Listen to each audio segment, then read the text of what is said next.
Tallywhacker. Tallywhacker.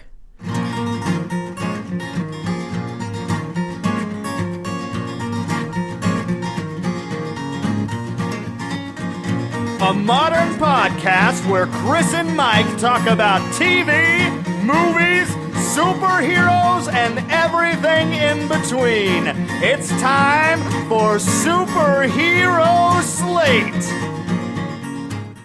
Hello, everyone, and welcome to Superhero Slate, the show where we run down the latest superhero entertainment news.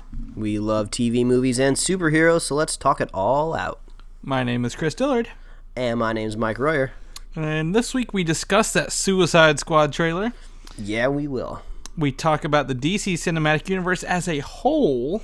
Like a whole milk. Like a whole glass of milk. Oh, okay. And we have several big Marvel rumors, which is like chocolate milk? Sure. And more. Yeah. So it's going to be a big week. But first, I wanted to give a PSA to all of our listeners. And, you know, for you as well, Chris, because I think everybody needs to hear this, okay? Okay, lay it on me. So everybody needs to go into their fridge and check the expiration date on their salad dressings, because they do not last as long as you think they do. Just before we started recording this podcast, we were doing kind of a kitchen purge, if you will. And not the fun kind of purge where you get to kill somebody for 24 hours. No, this is like you get the stuff out of your fridge that you never use.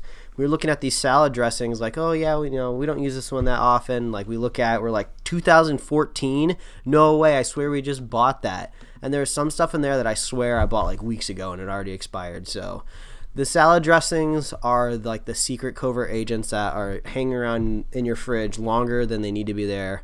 So get rid of them. That's my PSA, and hopefully I saved some lives today. My question is, what kind of salad dressing was it? What's your go-to salad dressing? Is it ranch? All right. Well, the ranch is the standard, and me and my wife actually had a specific conversation about ranch dressing yesterday. Because I wouldn't say I'm necessarily a connoisseur of ranch. I'm not looking for high quality supreme ranch dressing. I like the stuff that you get at any restaurant that's just like they make in vats. And I don't care, like everybody always tells me like, oh, I used to work for a restaurant. You know, it's basically just this, and this, and it's disgusting, and it comes in a drum. And I was like, I don't care. It's delicious. And I'm always frustrated that I can't get that stuff in a bottle.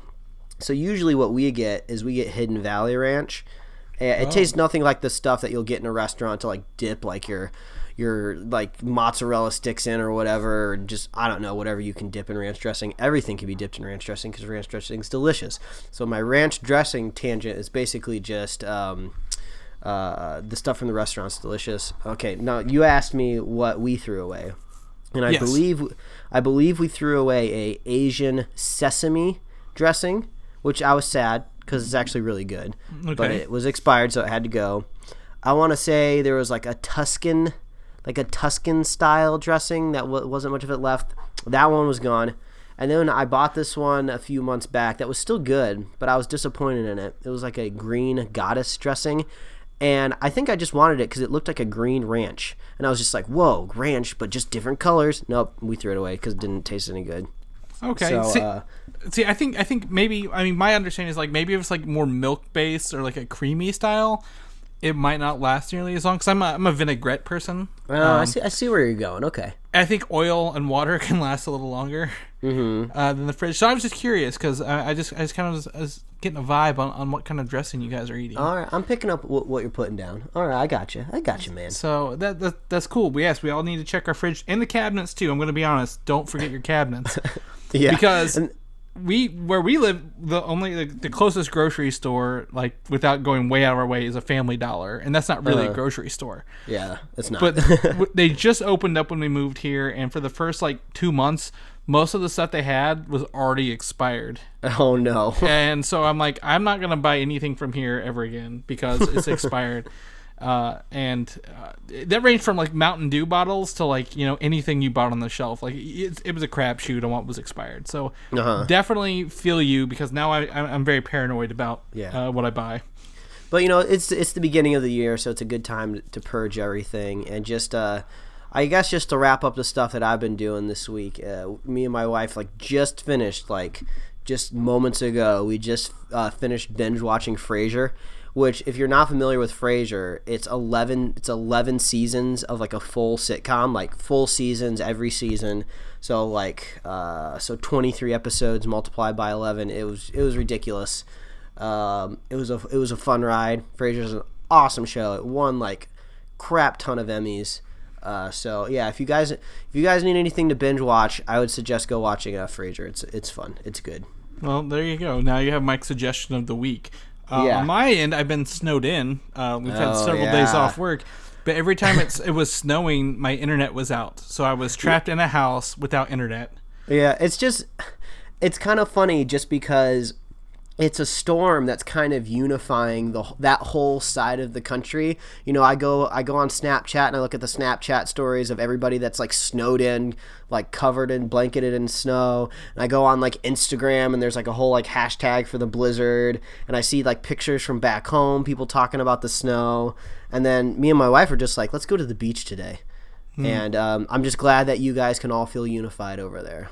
Well, it's really funny. Most of the snow hit yesterday when it was actually really sunny here, because Best Buy was supposed to come to my house to fix the TV. The last part came in, and they were like, okay, we're not sending trucks out today because it snowed on Friday. I'm like, okay, whatever. However, they called me when I was actually in the Best Buy store. So I was like, it's really not that bad, dude. But I mean, I'm not going to argue with corporate policy. Yeah. Any chance I get to take a day off, I will. So I'm not going to argue with somebody else.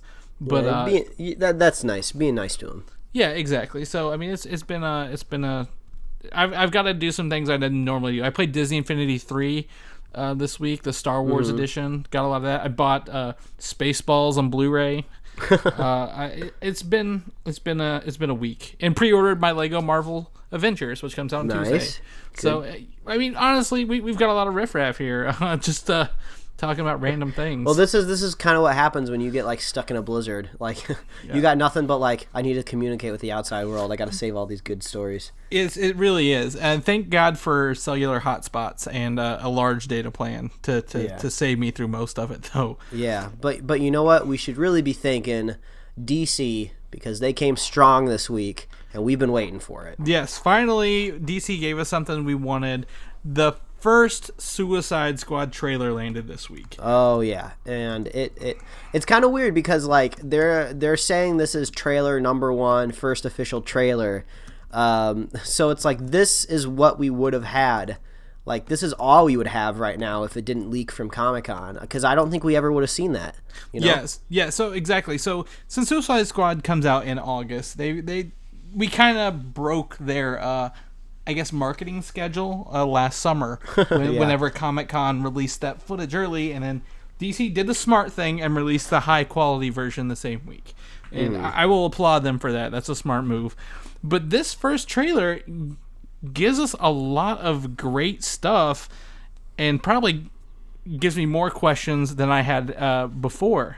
Oh yeah, you know what the first thing that I noticed was? What's that? The first thing that I noticed is I was thinking of you in our past episodes, where you're kind of going theory, which was I was trying to see if it would happen, was you thought the Enchantress kind of might end up being the bad guy, and at least in this trailer it kind of doesn't look that way so much. She kind of seems to be lumped in with the rest of the crazy worst heroes ever. So here's where I'm gonna actually argue that point. She is never ever once shown as an Enchantress with any other Suicide Squad member. You think so? I guarantee it. I've watched this trailer several times to look over that fact. She is always, when you see her, she's like doing her powers, or she's in the White House at one point. She's never actually with the group, the actual squad. And it kind of leaves me a little like, kind of, what's her role in this? Also, what's the Joker's role in all of this? Yeah, that's probably the biggest question. Because, you know, a lot of people are like, well, maybe he's the big bad guy.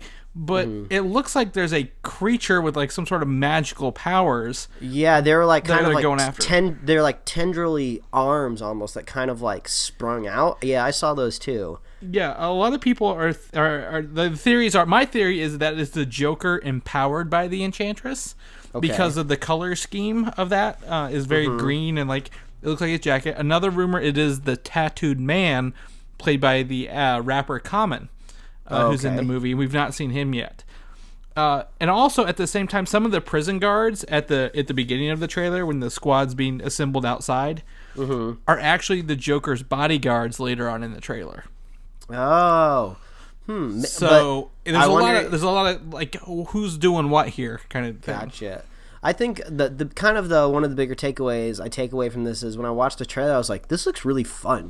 This kind of has a similar vibe to the Guardians of the Galaxy trailer a little bit. And I feel like it was kind of sort of intentional. I mean, we kind of got that look at these bunch of a-holes type thing with like the worst heroes ever. I'm not saying that's bad or anything, but you're kind of getting that same vibe.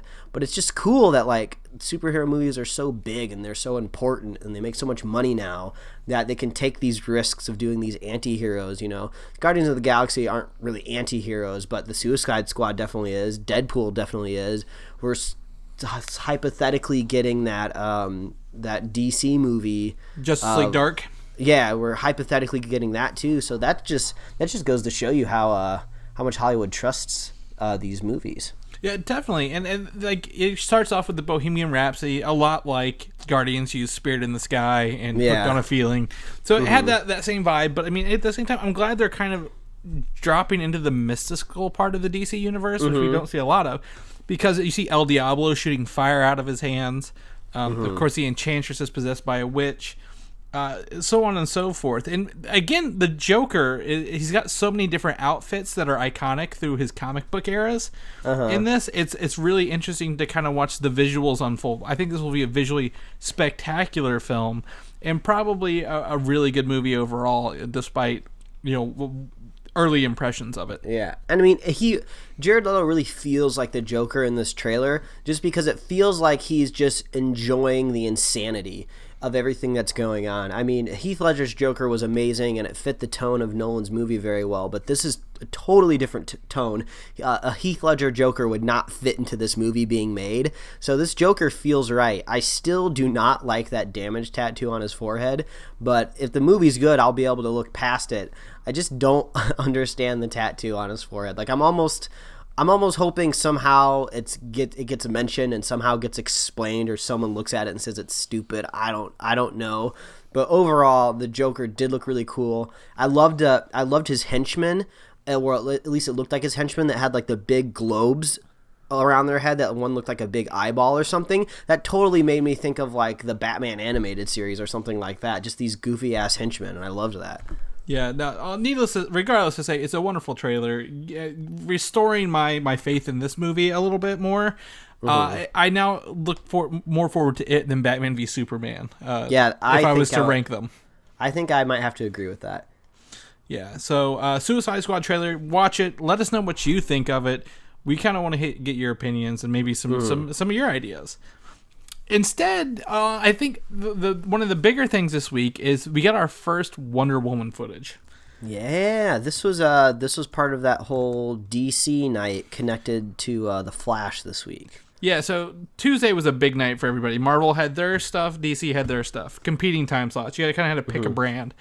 And Wonder Woman, there was a DC Cinematic Universe special specifically focused on the Cinematic Universe where they showed the first Wonder Woman footage, which still isn't out for another, I think, year and a half.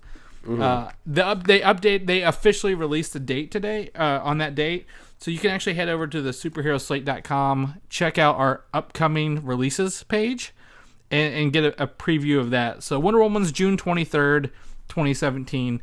This footage kind of gives me a little bit of Captain America vibe. I could see that a little bit. Mostly, I think maybe there's a lot of slow motion. I don't know if this was just for the special, but it looks like there's a lot of her slow motion fighting and using her shield to her advantage, which is another round shield. And I think that might be that illusion. And it's also set in World War I, which, as I say, how many movies set in World War I are very memorable? Yeah. Not a lot. But I mean, again, I don't want to knock Wonder Woman just yet. This is still filming. This is very, very early on. Yeah. I mean, I think the biggest nugget to take away from maybe the entire DC special was a little bit of this footage because, usually when we get these kind of like specials where they're talking about the whole night, they never really reveal that much, you know. Usually we get our big reveals in kind of like press releases or trailers or things like that. Usually we don't get them in these little specials. The specials are just kind of to bring up a little bit of hype. But we got a little bit of footage of Wonder Woman fighting. She kind of did that weird, I don't know what, some sort of like kick where she's like swinging her foot around and hitting people with a shield. I don't know. That little nugget there, that was cool. And if you want to check it out, the link to it's in our show notes. But I thought that was really, really cool. It just showed me how like Wonder Woman can just like tackle just a group of people in one room, and that makes me excited to see a whole movie like that. Yeah, so I mean, yeah, she's got fighting chops, and I guess that's what matters. Some of the other stuff you kind of see is she's got her kind of civilian clothes on, and she doesn't look nearly as menacing. But again, they're gonna show off her homeland of Themyscira, which is kind of where the Amazonians are from, and we reported last week they cast her mother and all these other things. So Wonder Woman's coming along, looks great. I need to see more, but again, we've got a long way to go before we get there. But I think your comparison of kind of like female Captain America vibe, I think that works, and that's good. I like that first Captain America movie, so more period superhero stuff, that's even cooler. Yeah, it's a ballsy move, to be honest, to do that. So kudos to them as well. Also that night, there was some Dawn of Justice stuff, but not enough to report on. However, the biggest report is for you Walking Dead fans out there, that Lauren Cohan, who plays the love interest of Glenn in The Walking Dead, is going to be portraying Martha Wayne in the Dawn of Justice film. Which is Bruce Wayne's mother. Yeah, I think I don't want to say it's not news, but I think we can all know that scene is not going to take up much of the movie. It's almost just kind of more like a celebrity cameo, I would say. I don't know if they're going to... Again, it'd be interesting. Every Batman movie has pretty much shown the death of Bruce Wayne's parents. But maybe he has like a dream or something where he talks with her more. It's awfully interesting to cast such a popular actress right now in that role when they could have just done somebody else if she was just going to get shot and fall down on the street. So I think she'll probably have some speaking lines, but we don't know kind of how far that'll go. Yeah. Either way, Maggie from The Walking Dead being in a superhero movie, no one's going to be mad about that. That'll be awesome. No, definitely not. I also kind of want to talk about the one of the creators of The Walking Dead, Tony Moore, who illustrated the first 6 issues of The Walking Dead, will be at my comic book store on February 4th down here, doing free signings and stuff like that. Awesome. I am in no way a Walking Dead super fan or even a collector, but I just want to point that out if anyone's interested. Tony Moore's going on tour, so you can look up more stuff where he is, but I just want to point that out. That's awesome. Yes. Also, here's the biggest... I think this is probably the biggest part to me of the DC special is that they brought up the Justice League Part 1. And they gave us the rest of the characters we've not seen yet in full and in some, as you call it, animated storyboards. Yeah, that's kind of it's like almost like a little animatic or something. Yeah, it's very much what Microsoft does with the Halo cinematics for some of their stuff. So they released video segments for Aquaman, who we know is portrayed by Khal Drogo. I can't think of the actor's name off the top of my head. Isn't it Jason Momoa? Yeah, there we go. Right. Cyborg, who I don't know who's played by, and The Flash, which was played by Ezra Miller. Supposedly, all 3 of these characters will show up in Batman v Superman: Dawn of Justice at some point in time. And we know Aquaman has been promoted pretty heavily. We saw the image that says Unite the Seven. Great. Cyborg is kind of one of those characters I kind of wish didn't fit on the Justice League as much, because he would make a great Titans film based on like the Teen Titans where he kind of exists mostly. And then The Flash, I'm really on the fence with, because I love the TV show. And it's going to be very hard to give that up for a movie version as well. And when it appears to be that he will have pretty much identical origins based on the segment here. Yeah, we'll have to see. We'll have to see what happens. But I think overall, like you said, this was kind of like the bigger part of that DC special. But unfortunately, like we were talking about this a little earlier before we started recording the show.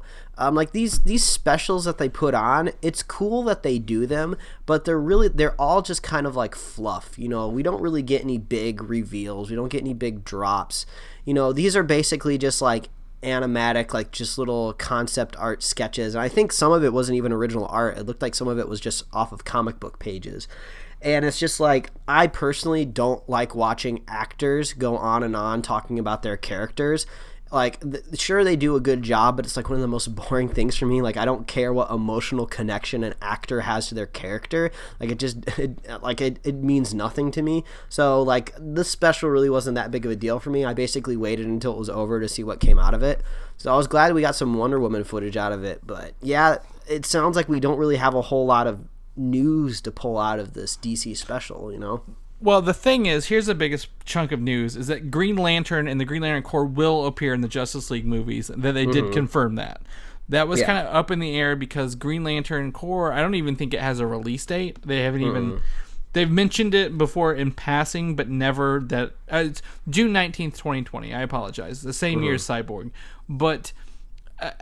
Green Lantern's kind of like, what's it going to be? Like, you know, Ryan Reynolds has moved on from Green Lantern. Like, that doesn't exist in this universe. He's doing Deadpool, which we'll talk about later. And Green Lantern's one of my favorite DC things to begin with. So I'm glad they're going to kind of reintroduce the Green Lantern Corps in the Justice League movie, which does happen actually at the end of next year.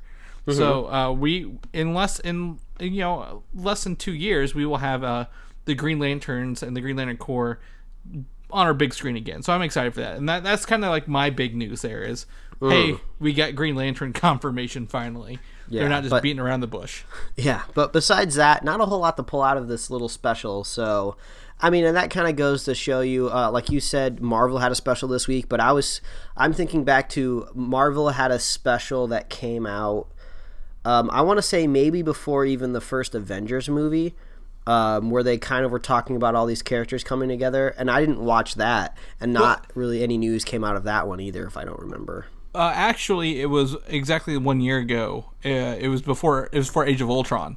That's right, yeah. And what they did reveal was that Hulkbuster was going to be in it. That was the big reveal there. So yeah, and if I remember right, it was concept art of Hulkbuster, right? No, they actually had his like glove on the set, like for size. Like in the scene where he fights, you know, the Hulk, they actually had a prop made that was the actual life size of that glove. Like, oh yeah, that's right. So it wasn't a lot. It was like either way, an hour long special, you're not gonna get much out of it, but it's still cool that they make. I mean, I'm not knocking it that much. They're kind of just pulling what they can. But it's cool. DC had a big week this week. All the shows came back, and even a new show. Yes, Legends of Tomorrow. Great segue there. Legend of Tomorrow premiered for the first time this week, and I really enjoyed this show more so than I actually thought I would. However, I think I voiced this to you. I hate that episode 1 is called Pilot Part 1 and episode 2 is Pilot Part 2. Yeah, and I was expecting with titles like that we were going to get back-to-back episodes. It's kind of weird having a Pilot Part 2 a week later, so that's strange. Yeah, Legend of Tomorrow, a lot of it went down the way I thought it would, but again, it's fun to see these characters interact because you essentially have 4 who are like good guys going for it and 4 kind of like bad guys who are against it, and like how they interact was really interesting, especially as they kind of went back into I think 1970s. So I think we're going to see a lot of time periods. We talked about this earlier. I think it's going to have a 13 episode season. I know they're on episode 11 right now filming. Because it's the Jonah Hex episode we talked about. I really like it. I think I'm going to stick with Legends of Tomorrow. So for me, it'll be Flash and Legends of Tomorrow on the DC shows. Still no Arrow. Gotta catch up. I got a long way to go on that still. Yeah. Well, I don't. It's not surprising. I think I've kind of figured out why Flash is so much better than every other show out there right now on the CW. You know, I like Legend of Tomorrow as well. It was fun and it's different, but I think Flash is overall just the best because the characters are more likable. You know, Arrow is kind of on the shoulders of Stephen Amell. Is that how you say his last name? Yeah. Yeah, but he's not. His character isn't really super likable anymore. He's usually kind of a jerk, and it's his friends around him that are more likable. So, I'm sticking with the Flash for sure. So, Arrow, I'm just keeping up so I can keep track of this all these merging storylines between all these shows. But it's awesome. We got superhero shows on so many nights. Agent Carter came back. It was a packed week. Yeah, definitely. So Arrow and Flash came back. I mean, that's something. So if you guys have been watching it, know that it's back on TV. Nothing huge, but like you can pick back up with the second half of the season. Yeah. It's not going to go every week like Agents of S.H.I.E.L.D. does, but I mean, at least to start again. Yeah, Arrow kind of had more of a dramatic return from their mid-season finale. The Flash, not so much. But it's still the seasons are still going pretty strong over there. Yeah, really good. However, one of the often looked over DC television universe shows is Vixen. Mm-hmm. Vixen, we've talked about, is on the CW Seed. It's an animated series. Yeah, I don't think any of us have gotten around to it yet, though. Nope. We confirmed, I think it was last week or 2 weeks ago, that they've ordered a second season. Mm-hmm. Of the Vixen on the Seed. However, we have our first live action look at Vixen joining the Arrow TV show. So they're mm-hmm. taking this cartoon character and bringing her into the live action universe as well, because it all takes place in the same universe. Mm-hmm. And she's played by her voice actress Megalyn Echikunwoke. She goes by Megalyn EK. So she is the voice actress of Vixen and is now being the live action version. Mm-hmm. It looks like she can, take like the form of some animals. I liken this to the kind of white tiger on the Ultimate Spider-Man show. Mm-hmm. I don't know if you've seen that one yet or not. The animated. I feel like I may have. I don't know. But it looks like she's channeling an inner wolf in this image. Yeah. So it's definitely a cool promo image, and as Arrow Season 4 delves into more mystical things, I think will be a good addition to the mystical aspect of Arrow. Yeah, only one thing that I could bring up here is I saw some comments on the internet that I think I can kind of agree with this costume. It looks like all of these costumes are designed by the exact same person, as in, like, obviously it's the same costume designer on set for the show, but all of these characters are kind of coming from different backgrounds, and they all have their own history and past, so it seems like they should have kind of more unique costumes, but it kind of looks like they're all channeling that X-Men leather costume vibe. So yeah, that's exactly what I was going to go with. This looks like a 2000 series X-Men, like maybe a Wolverine outfit with the black and yellow going on there. So I don't know. I gotta pretty much catch up on 1.5 seasons of Arrow now. Well, maybe I'll get to her. And now a whole season of Vixen. Yes, and some animated Vixen.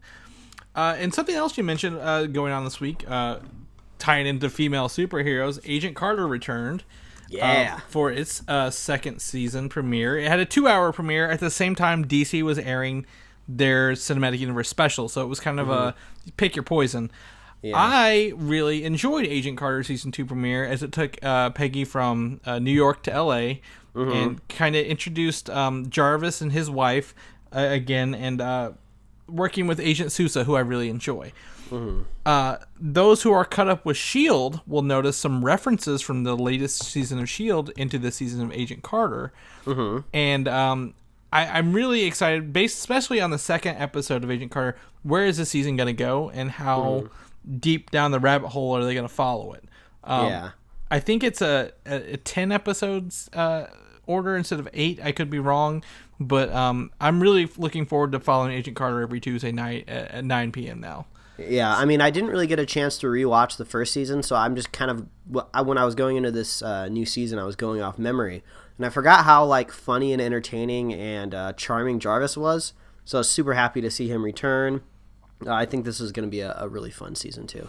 Yeah, and again, they've already set up the connection from Agents of S.H.I.E.L.D. Season 1 to this, so that's pretty awesome. Really, really not holding it back. But right before that, during Flash, Marvel had their Captain America 75 Heroic Year special. I honestly, I didn't even know this was happening. Yeah, it was all at once. I was really confused. So this was just basically on Captain America, the comic book character. Mm-hmm. A little bit on the movie side. They didn't show anything new. you didn't miss anything, don't go out and watch it. It's kind of my impression for you guys. Like it was cool. They do the whole thing where they take comic book pages and like animate them to where it looks, you're not just standing at a zoomed in comic book page. No Ken Burns effect over here. Yeah. They did that, and it was cool to they talked to Stan Lee and the creation of Captain America, how Marvel Comics started. Everything you can read on our History of Marvel Comics article that we did like 2 years ago. Gotcha. So it wasn't, you didn't miss a whole lot. Don't feel like you have to go watch it, but if you want to and you can find it, go have fun with it. I mean, you're only gonna learn things, and that's kind of what matters. So that's pretty nifty, I suppose. But speaking of Captain America, Civil War comes out this year. Oh man, yeah, it's chomping at my heels. I'm excited for it. So here's the biggest bit of news: they filmed 4 different death scenes, but only one will be used to throw off leaks from the set. Gee, so 4 different character deaths then? Yes. Gotcha. Oh man, that's a big deal. Like, and is this rumor or is this official or? This is from I forget the source off the top of my head. I think it's like geeksomething.com, but they are 100% on all their Marvel quote unquote leaks / rumors. None of anything they've like Age of Ultron, everything they reported was true. So I don't know how to. Their ratio of hits to misses, like they've not missed one yet. Yeah, you're saying they're credible. They're very, very credible source. And they released the 4 names of the people who filmed death scenes. Oh, they did? Yeah. Oh, I don't know if I even want to know. Okay, and they also, other than the 4 death scenes, they also said who was killed, who's the actual one who will be used. Oh no. Did you look at these? Did you look at these names? Oh yeah, I did. What is wrong with you? I could not do that. No way. Because I think the part is they don't know who was the one is. I think part of their thing is they speculate who the one true death is, but they know the 4 who filmed death scenes. Oh, that's so juicy. Like, I want to look, but I'm not going to look. I want to look, but I'm not going to look. But I think if anybody wants to know, they can just tweet at you. We went over this last week. If anybody wants to know these juicy rumors that might spoil things, we're not going to bring them up on the show, but you seem to always know them, so you're the number one person to tweet at. Honestly, just to say, leaving it vague here, the speculation on who actually dies makes a lot of sense. Oh, no. Right? But I'm not going to tell you why or who or anything else. So it was fun to look into it. I don't treat these as facts until I go into the movie. My mind will blank until I watch it, but I was excited to know that. So if I had to guess, I don't want really any reaction from you. If I had to guess, if I was thinking about the future of the cinematic universe, I would almost expect maybe a lesser character to die. Not any of the big hitters, like not like a Black Widow. Maybe Hawkeye, because I feel like there's just more there with Black Widow still, since they tried to tie her with the Hulk. Like, I feel like we've seen Hawkeye's story quite a bit, so maybe him. But then I'm kind of more going towards, like, they're bringing back, like, what, General Ross, right, or something like that for the movie. Like, maybe, like, he could get thrown out pretty easily. No one would be too sad. Maybe that chick from Winter Soldier that was, like, the undercover nurse that lived next to Captain America. I forgot her name. Agent 13. Yeah, something like that, but yeah, I just can't imagine any big hitters going down, but I'll leave it at that. That's just kind of my guess. We'll see how that pans out in a couple months. You definitely will, if this is to be believed. Okay. So, one character who's not going to die off in Civil War, Spider-Man. Yeah, I think that's safe to say. Because he gets his own movie earlier in 2017 than we originally reported. Mm-hmm. They have moved the release date from July 28th, 2017 to July 7th, 2017. Mm-hmm. We are now getting Spider-Man 3 weeks earlier than they told us, which is a great move. Spider-Man loves the July 4th holiday. I instinctively remember other Spider-Man movies coming around in that month. I believe only one of them has, maybe two. I would put money on two. I don't remember which Spider-Man movies they were, but for some reason I always connected those Tobey Maguire Spider-Man movies to July, and especially the holiday season, because those were big hitter movies. And before all this crazy madness of superhero movies and blockbuster movies just destroying the box office over the summer, and now they're all over every different month. July, like the beginning of July, was always like the big weekend. Like that was the big number one weekend that everyone went for. And now it's spread out, which I'm fine with. But they're owning July again. Well, here's the funny part, because I definitely know 3 Spider-Man movies came out the first weekend of May. Because I remember the first one being in May because I was actually in Hawaii for that one. So I remembered that one. That was my first time I ever got to sit in a stadium theater as well, because I grew up in a town that had flat theater seating. Spider-Man 3 I also saw when I was still in college, so I know that was a May weekend. I actually saw it with my friend Brian Smith of Comic UI. And The Amazing Spider-Man 2 was in May because it had a preview for X-Men at the end of it. Well, I guess I just don't know what I'm talking about. But either way, the sentiment for July movies coming out and being big weekends still holds true. But for some reason, I think Spider-Man 3 maybe was July. Spider-Man 3 was definitely May. I was there. Oh, it's one of these movies had to come out in July, or I'm an idiot. Either way, what is there any sort of big deal connected to Spider-Man shifting 3 weeks? Other than that, no. That's after they moved it. That's when I think they confirmed Wonder Woman being July 28th of that same month. So maybe they did that. No, I don't think so, because I think they were still a week apart, but I think this Spider-Man, like you said, is going to own July 4th weekend, regardless. And I guess this falls under the post July 4th weekend, and it's gonna steamroll anything out there, so it might as well take the holiday weekend. Mm-hmm. And the newest thing is a new photo came up from Marvel Studios president Louis D'Esposito of Tom Holland on a Quinjet. Yeah, this looks like Peter Parker to me. It definitely, looking at Tom Holland, he looks like he has something on his eye, like maybe some like fake bruise or something on his face. Yeah, some battle damage. And I would say that this is probably the closest to Peter Parker we're going to see right now until they give us an official image. Yeah, I mean, he's got that swooped over kind of haircut. Even like the face, like that younger face, it kind of reminds me a little bit of Tobey Maguire. I definitely have that connection to a Spider-Man visual there, so that's awesome. Yeah, definitely. I think this is a great precursor to official stuff. But have a look at Tom Holland with Louis D'Esposito on a Quinjet. So woo. Oh yeah. Also later this year we have Doctor Strange, and this is one of my favorite stories.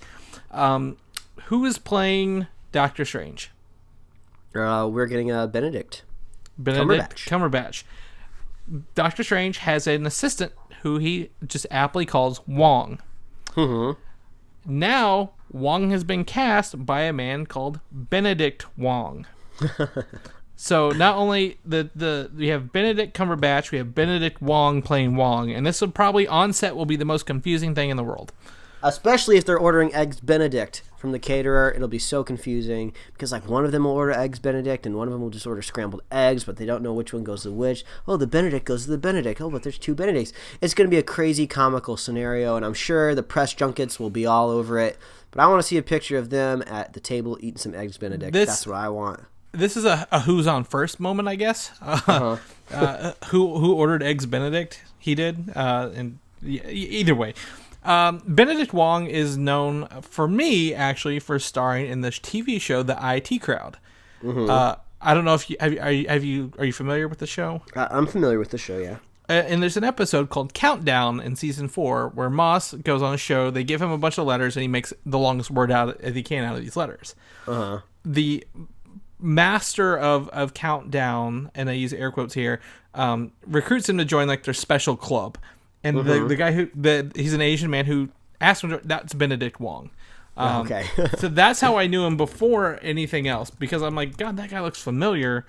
I always go back and rewatch the IT Crowd as I can.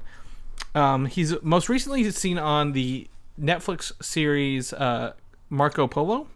I didn't watch it, but he played a Kublai Khan on that. Yeah, I've heard some decent things about the show, but I'm not too familiar with the guy, but I think the name scenario is funny, yes. So I'm okay with that. and he stars in your most favorite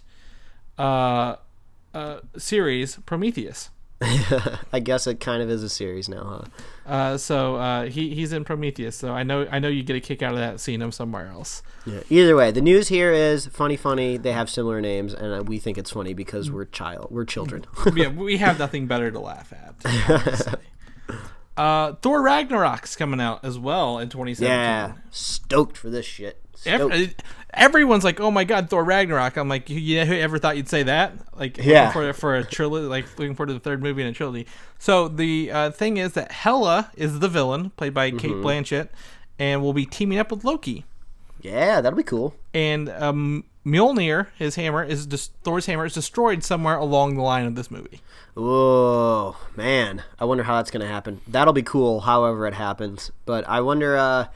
I wonder if he'll come back with his other type of weapon, because Thor's been seen with other kind of Asgardian weapons, and I'm curious if those will carry over into the future movies.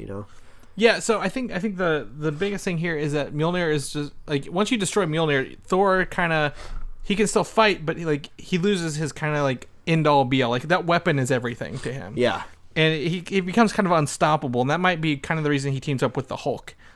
Because he doesn't have his hammer to do anything. Yeah, maybe. So it'll definitely be interesting to see. So I'm going to see what goes on with Thor Ragnarok. We will check that out in 2017. Mm-hmm. Also in 2017, Guardians of the Galaxy Volume 2. Yeah, what's been going on with this movie? We've been getting little drips of news. These are rumors. I want to specifically say this is rumors. That a villain in the comic books, I guess, I don't know, a character from the comic books named Ego will show up in the movie somewhere. No idea who that is. Ego is a living planet. Okay. He would belong to kind of what I say, like not a celestial, but like he is essentially what he looks like, a planet with a face and a goatee. Okay. Like, if you saw him, I'm gonna put a picture up so you guys can kind of see what he looks like. But he is one of the elders of the universe. Okay. The elders of the universe also consist of the we saw him in Guardians 1, the Collector. Yeah. So I believe he like, simply because of that, he is part of that. Like, we're gonna see Ego to kind of expand on this, bigger, more cosmic things in the Marvel universe. Gotcha. This is going to be a very trippy kind of thing. If they do show it, like, I'm going to be kind of surprised. But at the same time, they kind of trust James Gunn, I guess, because they gave him the Collector already. There's other characters that kind of belong in this, like the Traitor, the Runner, the Possessor, like different things. But Ego is a living planet who. Once you see him, you'll know he's just a big planet. I'll put him in. James Gunn can do whatever he wants now. I mean, he's shooting this film on like 8K. They're giving him all the money and resources he needs. Yes, and their new members, rumor of the Guardians, will be Mantis, which we reported several episodes ago. Yondu will be joining the Guardians at some point. Okay. And Nebula. Yeah, when I saw Nebula, that kind of made a little sense to me, because we've had some news reports from her, I believe the actress herself, that she is going to be more of an integral part to the next movie, so I could see that happening. Yes, and I don't think she has to shave her head for that one either, so she can come back and totally be a part of that. So we have a lot of Guardians of the Galaxy rumors. The movie starts filming, I believe, next month.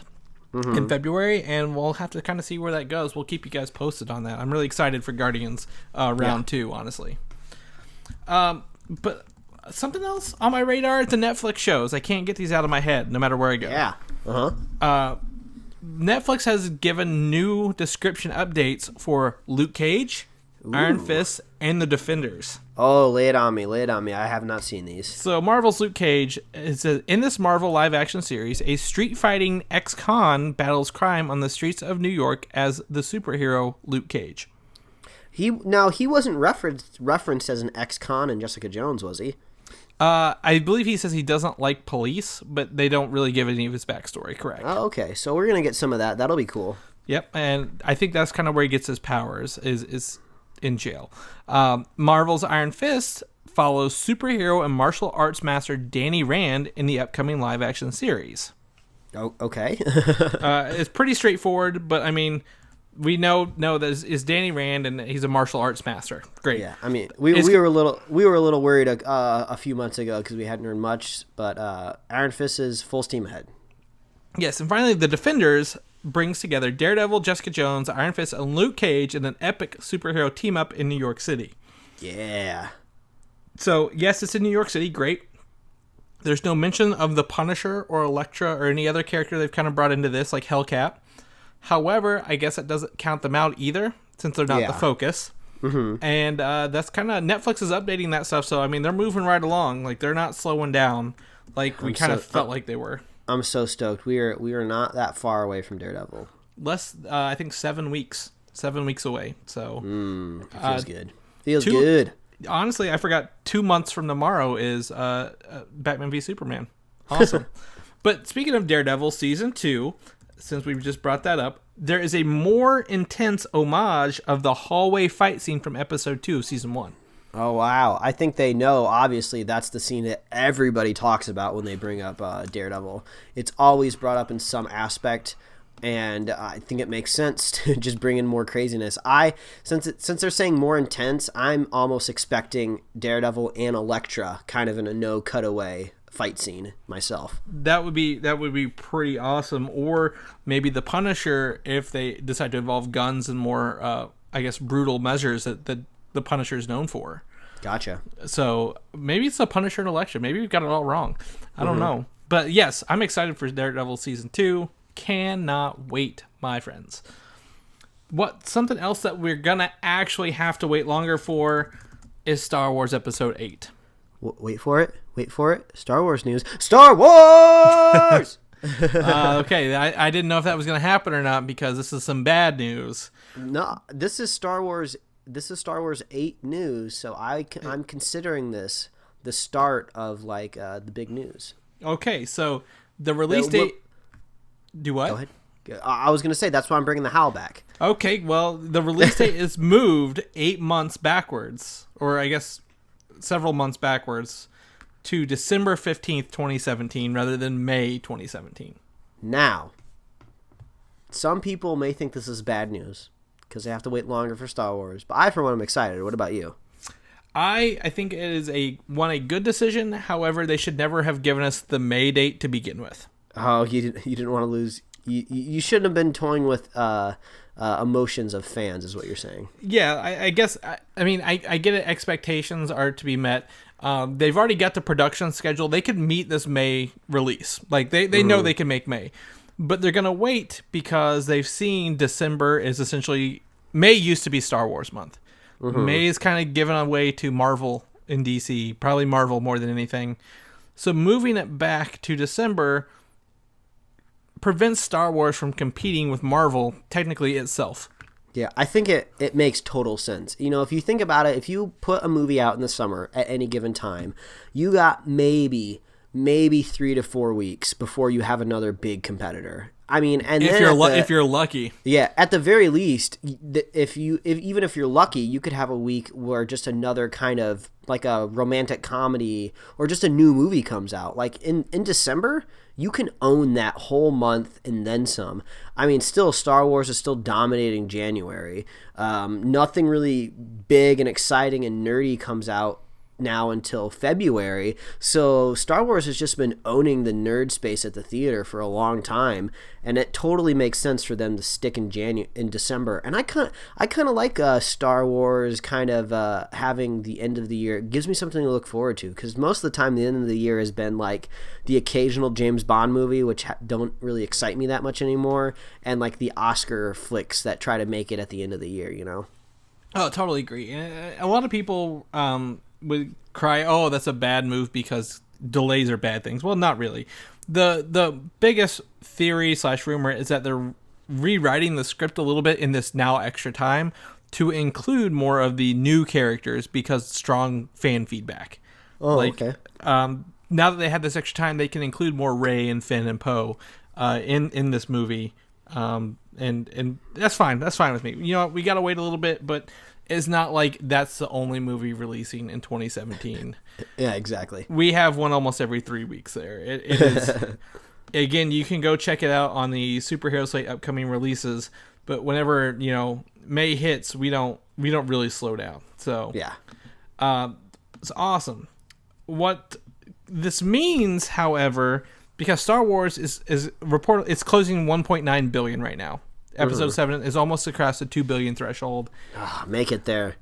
That the upcoming, or I guess announced, Star Wars Underworld TV series has been shelved / canceled from the success of The Force Awakens. All right. I mean, this thing was just kind of teetering, on the edge for the longest time.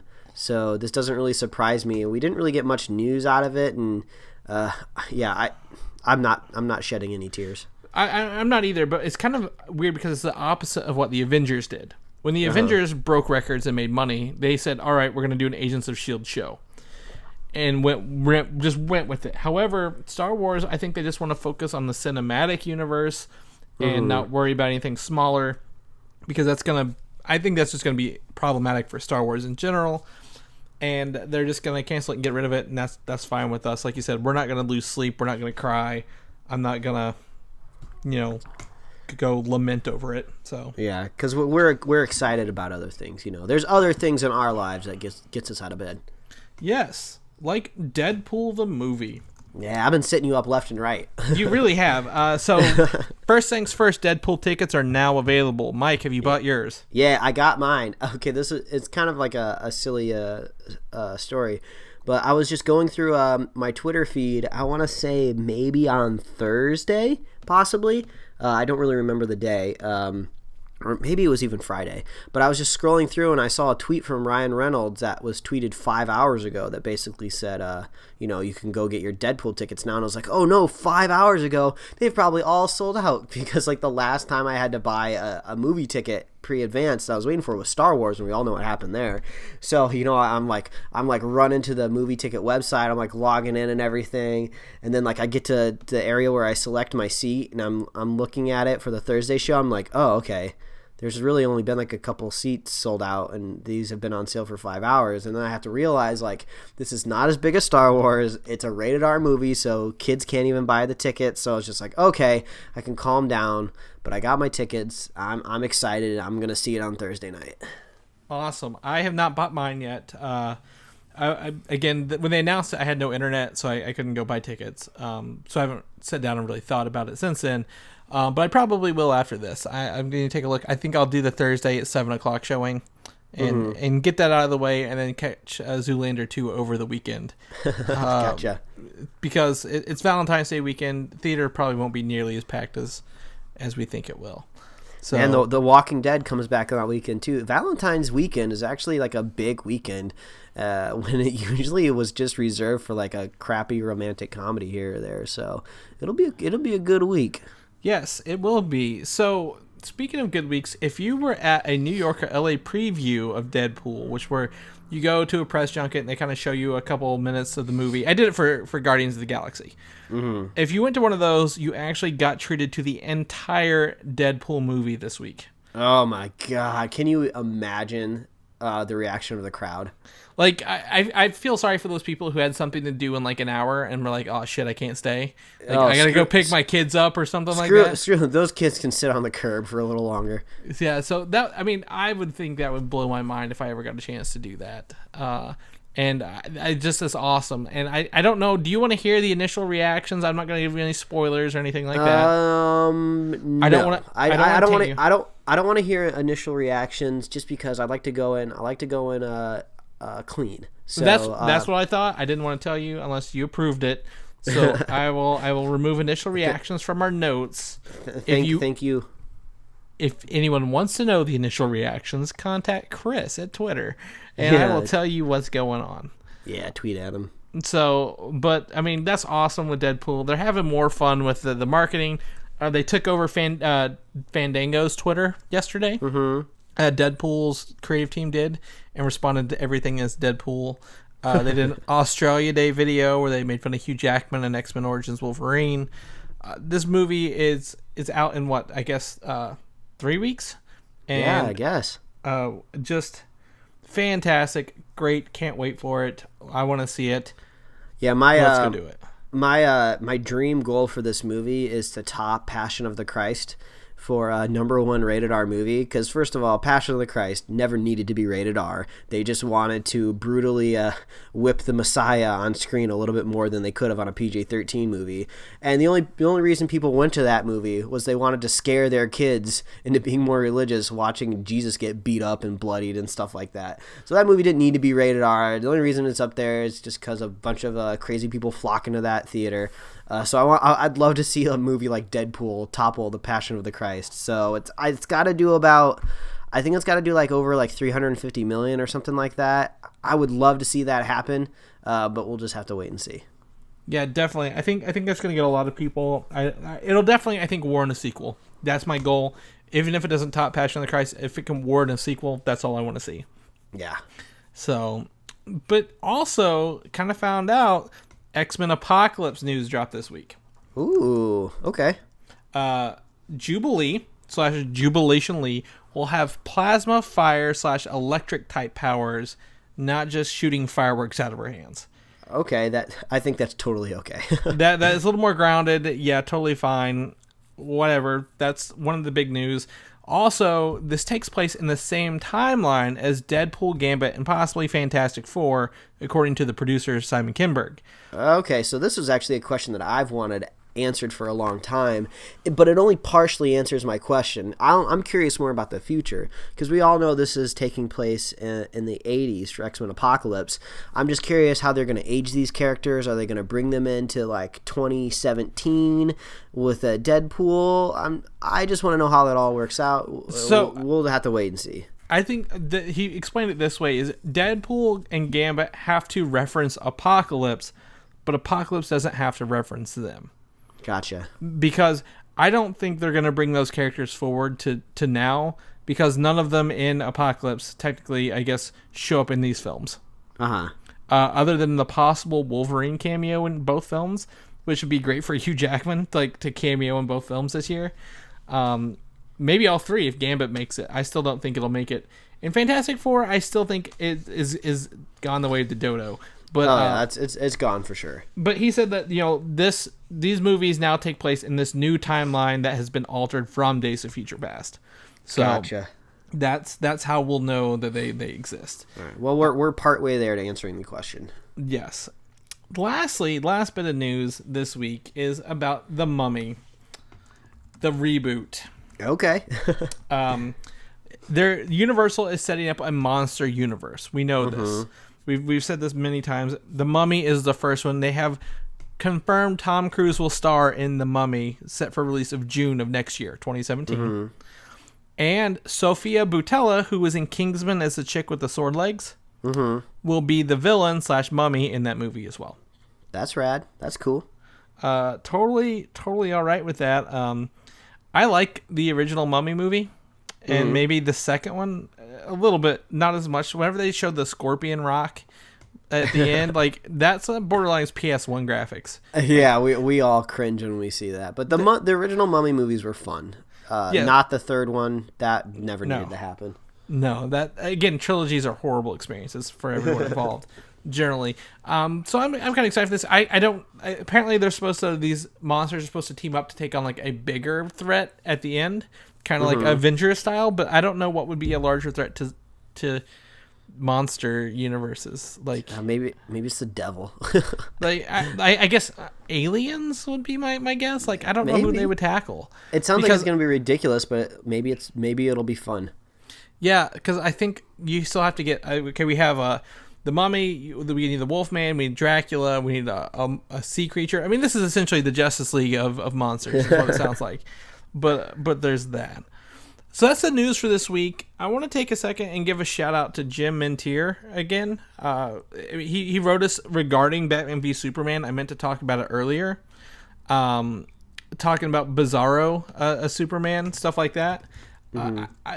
I don't think that Superman will be Bizarro Superman the whole time.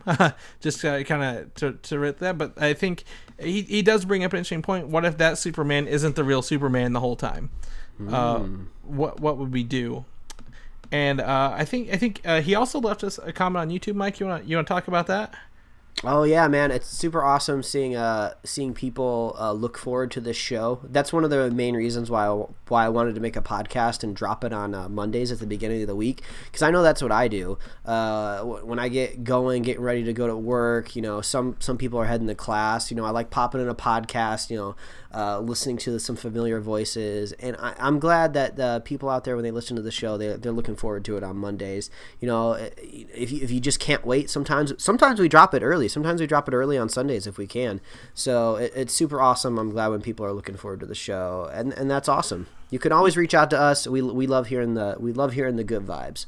Yeah, definitely. And the best thing you can do is, like, if we're making your day great, like, share it to somebody else. Make their day great.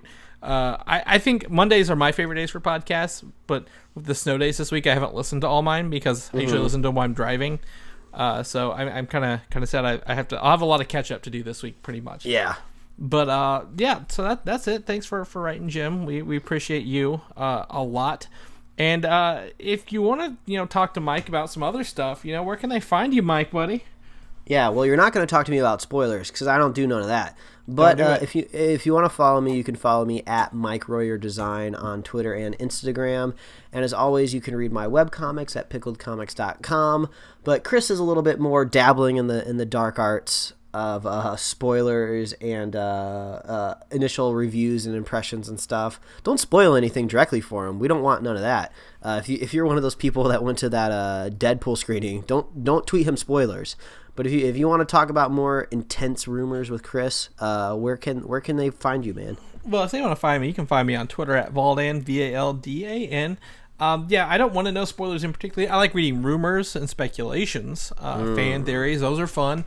But you can do that, or you can go to comicui.com or find Comic U on Facebook, where I'm always doing stuff. Ready to kick off the convention season coming up here in a couple weeks. So really stoked on that. But where else can they find us, Mike? If they're not a regular Superhero Slate subscriber, where else can they listen to our show at?